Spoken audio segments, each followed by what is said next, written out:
volta. Esse é o programa Imigrantes Sem Filtro. Eu sou a Ana Paula.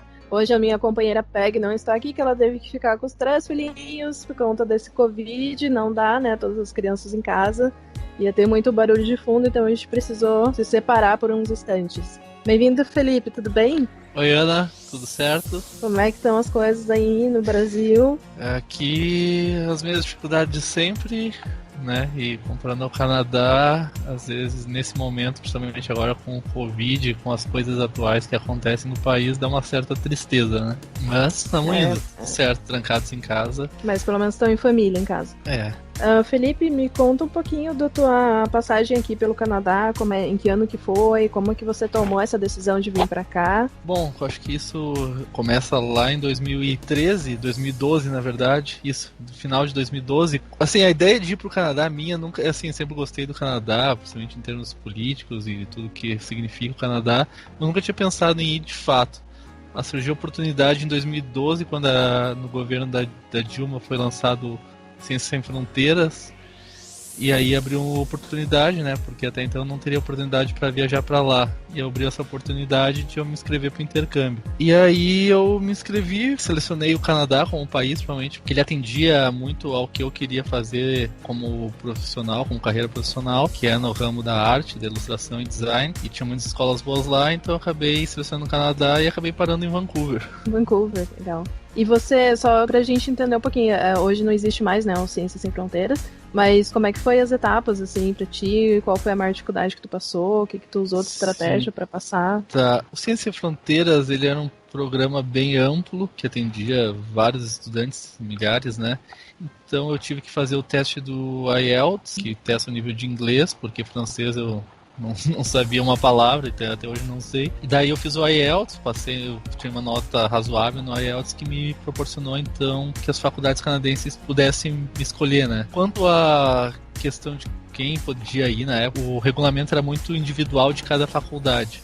Por exemplo, eu estudei na Federal do Rio Grande do Sul, ela tinha um método de escolha, em que levava em consideração o teu índice de rendimento acadêmico. Então, eu tive que tomar esse cuidado, não posso tirar uma nota C, assim, tive que manter uma média de currículo ok para bom, assim, para poder ir na época, né? Sim. E você passou quanto tempo em Vancouver, né? Vancouver foi 1 ano e 2 a 3 meses, 2 meses e meio, 1 ano e 2 meses e meio. Tá, e como é que foi pra ti a chegada, como é que foi os estudos? Conta um pouquinho da tua experiência lá. Era o que você imaginava antes que o pessoal te falava sobre o Canadá? Sim, é engraçado porque eu não escolhi Vancouver, escolhi o Canadá. Na época tinha uma plataforma do governo canadense que tu jogava lá e falava assim, tu quer ir pra qual? Tu selecionava a faculdade.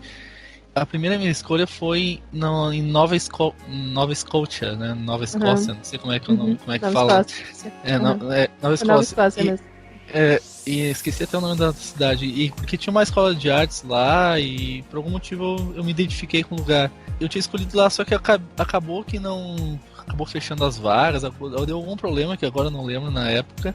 E o sistema acabou me jogando pra Vancouver. E eu lembro que eu só vi isso aí depois, assim, quando chegou quase a época de mandar meus materiais pra faculdade lá. E daí só que eu parei em Vancouver, só que eu não sabia nada de Vancouver. A única coisa que eu sabia de Vancouver era do jogo do War, de tabuleiro lá. Tu ia de Labrador pra Vancouver ali. A única coisa que eu sabia. Eu tive a sorte de conhecer um dos estudantes que estavam indo pra lá, que até hoje é muito meu amigo, que é o Heitor. E daí a gente foi junto. Depois acabei encontrando outros colegas da faculdade lá. Daí eu fui pra Vancouver sem saber nada de Vancouver. Basicamente eu só procurei uma moradia lá pra quando eu chegasse. E daí eu cheguei sem conhecer a cidade. Foi uma coisa imprevista. Fez tudo no improviso, né? Só que a minha impressão do Canadá quando eu cheguei foi a melhor possível. Assim, eu já tinha estado em outros lugares e quando eu cheguei no Canadá eu me senti muito acolhido. Porque eu lembro de ver um senhor, eu lembro até hoje de ver um senhor no aeroporto com um casaquinho verde prestando serviço, prestando trabalho voluntário. Trabalho voluntário. Que ele tava escrito volunteer, coisa assim. Uhum. E daí ele me guiou, assim, falou assim, eu te acompanho até a estação e tal. Então eu tive ele viu que eu era estrangeiro, trabalhava no aeroporto, tive um baita atendimento já desde a chegada.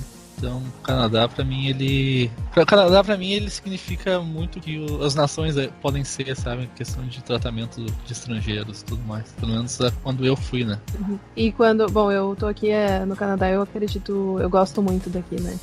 Eu acredito que esteja a mesma coisa que na sua época, mudando sempre um pouco as leis, né, de imigração, sempre, mas sempre pensando na questão humanitária, né?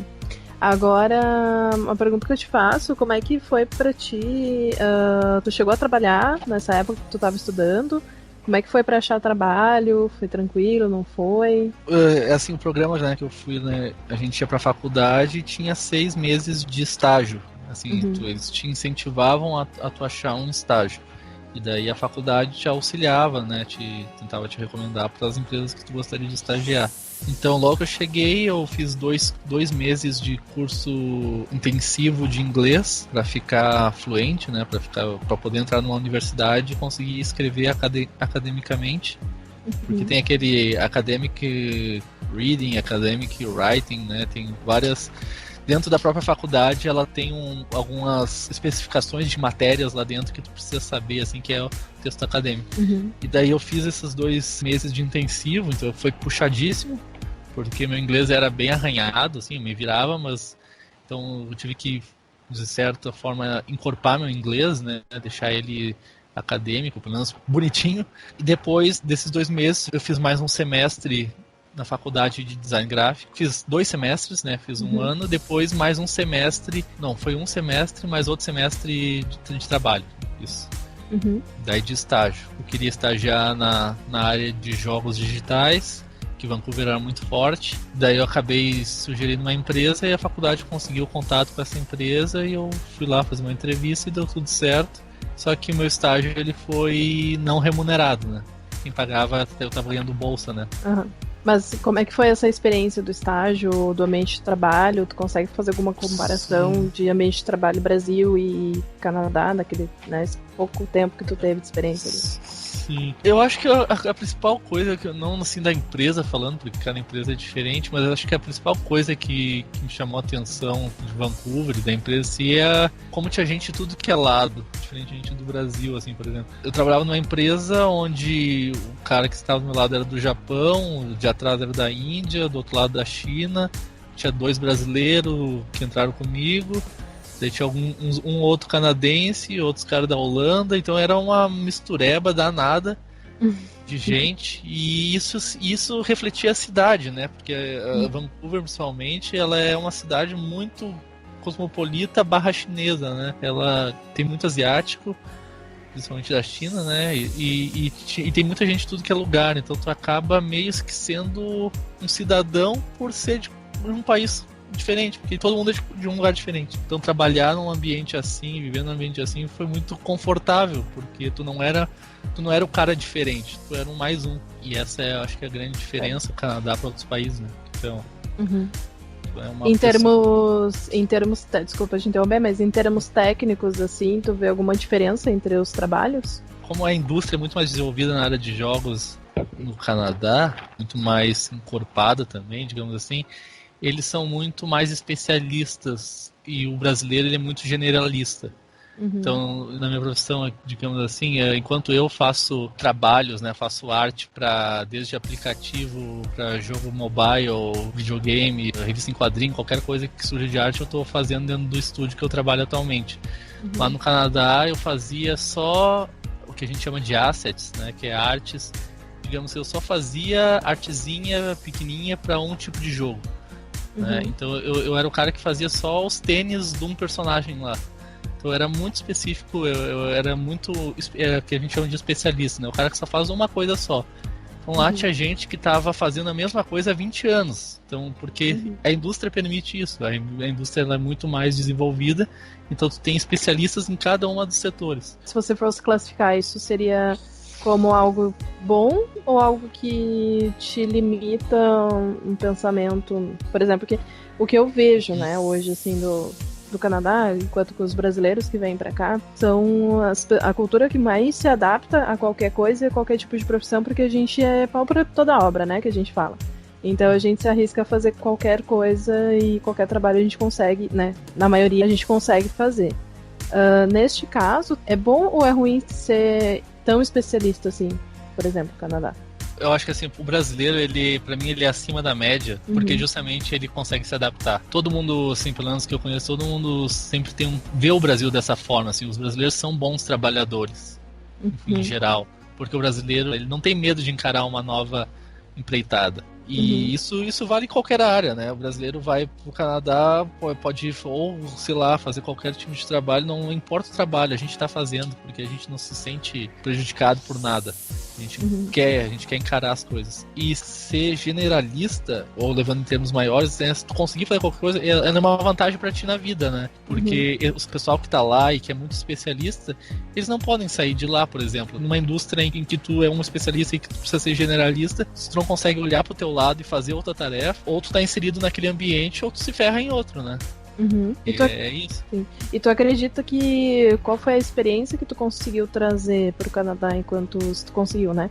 Trazer um pouco da tua experiência pessoal, porque tu já tinha uma experiência anterior mesmo vindo pro Canadá fazendo um estágio. Então tu conseguiu trazer um pouco dessa experiência para dentro desse sistema que tu estava trabalhando? Ou ele é fechado, ele não te permitiu abrir um pouco mais isso, fazer essa troca? Com certeza eu aproveito até hoje aquilo que eu aprendi lá no Canadá, ou aí no Canadá, né? Aí é cobrado um certo profissionalismo que muitas vezes a gente não vê aqui. Porque esse profissionalismo, eu acho que ele está ligado muito à identidade social, assim, do lugar. Então, como no Canadá, né, pra mim, se tu olhava na rua em Vancouver, as pessoas, elas se comportam de um pouco de maneira mais coletiva do que aqui no Brasil, por exemplo. Então essa coletividade acaba gerando uma forma de trabalhar diferenciada, né? Por mais que sejam especialistas, o cuidado, o profissionalismo dentro da empresa, ele é uma característica forte. Então eu acho que eu trouxe isso, talvez esse cuidado em querer ser um profissional qualificado, ser um profissional que leva em consideração a equipe, que tinha muito lá essa questão de equipe. Então eu acho que foi muito essencial para mim, assim. Eu vejo como foi uma forte influência para mim até hoje. E é o meu desejo também, né, de poder voltar a trabalhar para aqueles lados e tudo mais. Então tu pretende voltar para Vancouver ou qualquer outra parte? Se surgisse uma oportunidade, com certeza, com certeza. Eu acho que o que dá para tirar, eu acho que além da questão do trabalho, é o que eu tava falando, né? Uma questão muito mais social e cultural, né? Que te acrescenta muito ir para Canadá, isso aí. Tu entender uma forma mais civilizada, entre aspas, né? Porque o que a gente vive no Brasil muitas vezes é uma descivilização, né? E uma pergunta que eu te faço pra gente finalizar também o programa. Então a experiência que tu teve aqui, né? Nesse intercâmbio que tu fez, o que ela te ajudou em termos profissionais aí no Brasil? Facilitou para você conseguir emprego, a questão salarial também? Isso teve alguma influência para você? Eu acho que o brasileiro tem uma visão de que tudo lá fora é melhor que aqui. Que eu acho que também está muito errado isso. Porque aqui a gente é muito bom no que faz. Porque a gente está, digamos, jogando o jogo no modo hard, enquanto vocês aí no Canadá estão jogando no modo easy. Os canadenses, principalmente, os brasileiros que estão aí, estão jogando hard muitas vezes. Entende que aqui então a gente tem 1 milhão de problemas a mais para lidar além do trabalho. O brasileiro tendo essa visão um pouco de vira-lata, né, que é o que a gente faz, né, com nós mesmos, acaba olhando assim, pô, quem foi para fora é melhor do que eu. Então eu acho que se eu acabei me beneficiando com isso, foi talvez um pouco também nesse sentido que eu acho ruim. Mas acaba tendo, né? Acaba que uma pessoa com um currículo que teve uma experiência lá fora também, e que não também é uma puta de uma adição no currículo, né? Então eu acho que foi os dois lados, assim, eu tive porque realmente eu acho que eu aproveitei, e eu tive também porque muitas vezes isso é considerado como algo extra classe. A questão do idioma para você não influenciou a tua volta e você ter melhorado o inglês, tanto na escrita quanto no falar, né? É que pra mim, na verdade, assim, o que na minha profissão é um pouco diferente, é que eu tentei olhar no modo geral, mas na minha profissão, digamos, o que influencia pra questão de emprego é muito a tua produção, teu portfólio. Então, às vezes, se eu não falasse uma palavra em inglês, ainda assim eu conseguiria emprego. Mas pro teu currículo, ter um inglês fluente, um francês fluente, com certeza é uma adição muito importante e necessária, né? Então, para mim, eu acho que o inglês não foi um diferencial, mas sim a experiência num estúdio lá do Canadá, porque Vancouver é bem renomada na indústria do entretenimento. Eu acho que foi mais essa questão profissional, mas mesmo assim, né, o inglês é uma necessidade atualmente. Sempre ajuda, né, em alguma coisa. Então tá, muito obrigada, Felipe, por estar conosco hoje, nesse dia especial aí, mesmo estando todos nós confinados, né. Muito prazer de estar aqui contigo, de ouvir um pouco da tua história. A gente espera te entrevistar de novo futuramente, você em alguma província aqui do Canadá. Vamos lá. Então, para finalizar, obrigado a todo mundo que está acompanhando a gente. O nosso próximo episódio, nas próximas semanas, a gente vai falar de outras profissões. Lembrando que este programa ele está sendo patrocinado pela empresa Horizon Selection e a Mobilitas, uma empresa especializada em imigração. Quem quiser saber um pouco mais, só acessar o site www.horizonselection.ca. Muito obrigada, um grande beijo a todo mundo. Valeu, tchau, tchau. Muito obrigado. Tchau, tchau.